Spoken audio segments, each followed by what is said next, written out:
জাপানের এই রোবটিক জীবনে আজকে এত সুন্দরভাবে দিনটা কাটছে আমার। শুধু আমি এরকম সময়টাই চাই যে এভাবে যেন আমার সময়গুলা কাটে। কিন্তু জাপানে কখনোই সম্ভব না। খুবই ভাগ্যক্রমে মাঝে, মাঝে এরকম একটা দিন পাওয়া যায়। আজকে ছিল সাপ্তাহিক ছুটির দিন শনিবার। তো সকালবেলা উঠেছিলাম একটু 4:30টার দিকে ঘুম ভাঙছিল। তো এরপর ভাবলাম যে না আরেকটু ঘুমাবো। তা আবার ঘুমাই। এরপর হচ্ছে 9:30টার দিকে ঘুম থেকে উঠি। উঠে হচ্ছে রামেন খাই একটু। আর একটু ফ্রেশ হয়ে নেই, পড়তে বসতে হবে। সামনে যেহেতু অনেক পরীক্ষা আছে। এমনিতেও সোমবার, মঙ্গলবারও পরীক্ষা। এরপর দেরি না করে পড়তে বসে যাই। আর সকালবেলা একটা পিকচার আপলোড করেছিলাম। তো এটাতে অনেকের মন্তব্য ছিল এভাবে কেন নোট করে হ্যান-ত্যান বিভিন্ন ধরনের সমস্যা ছিল। তো আমি বলি কি এত সমস্যার তো কোনো কারণই নাই। যার যেভাবে ভালো লাগে সে সেভাবেই পড়বে। আর আমি একটা সহজ সাধারণ ওয়ার্ডও এভাবে নোট করে রাখি। এটা আমার ছোট থেকে অভ্যাস। এরপর পড়তে, পড়তে আবার ঘুমায়ে যাই। তো বিকেল 5টার দিকে উঠছি। উঠার পরে হচ্ছে গাছগুলাতে পানি দিলাম। এরপর হচ্ছে সপ্তাহের যত ময়লা কাপড়-চোপড় আছে সবগুলা নিয়ে চলে আসি কয়েন লন্ড্রিতে। এখানে হচ্ছে এগুলা দিয়ে আমি আবার যাবো কিছু কেনাকাটা করার জন্য। আর আজকে কাপড়ের জন্য হচ্ছে সর্বমোট 1000 ইয়েন লাগছে।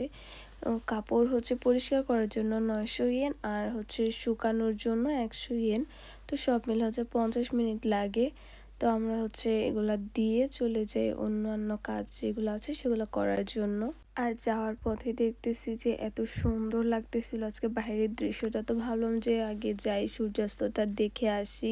এরকম সময় তো সচরাচর পাওয়া যায় না। এরপর যাই একটু পাহাড়ের সাইডগুলাতে। আর জাপানের পাহাড়ি সাইডগুলোতে হাঁটতে বেশ ভালোই লাগে। পরিবেশ অনেক বেশি শান্ত, নীরব থাকে। তো কিন্তু বেশি কষ্ট হয়ে যায়। আর সাইকেল নিয়ে তো খুব বেশি কষ্ট হয়ে যায়। উঁচু নিচু অনেক জায়গা থাকে। তো আমরা হেঁটেই যাই একটুখানি হাঁটার জন্য। এরপর চলে আসি আর বাহিরে অনেক বেশি বাতাস ছিল। এরপর আমি চলে আসি আমার বাসার কিছু জিনিসপত্র লাগবে। আর এখানে এসে দেখি যে এই ফলটা বের হয়ে গিয়েছে। গত বছরও দেখছিলাম। তো এটা নাকি বড়ইয়ের মতো। আমি এখনো পর্যন্ত খাই নাই। এটার স্বাদ কেমন সেটাও জানি না। তো এরপর চলে আসি যে সবজির যে সেকশন ওইটাতে। এখান থেকে হচ্ছে আমি টমেটো নিব। দেখতেছিলাম কি, কি সবজি আসছে আর এটাকে বলা হয় পালং শাক, জাপানিজ। তো এটাও খেতে বেশ ভালোই লাগে ওদের শাকগুলা। আর এদিকে হচ্ছে আমি টমেটো নিব। বিভিন্ন ধরনের হচ্ছে টমেটো রয়েছে এখানে। তো এটাই হচ্ছে এবার আমি প্রথম নিতেছি। আর বাসা হচ্ছে পাট শাক আছে। তো ভাবলাম যে রসুন নিয়ে গেলে এরপর রান্না করব। তো এখানে দেখতেছি যে 1 পিস রসুনের দাম অনেক বেশি,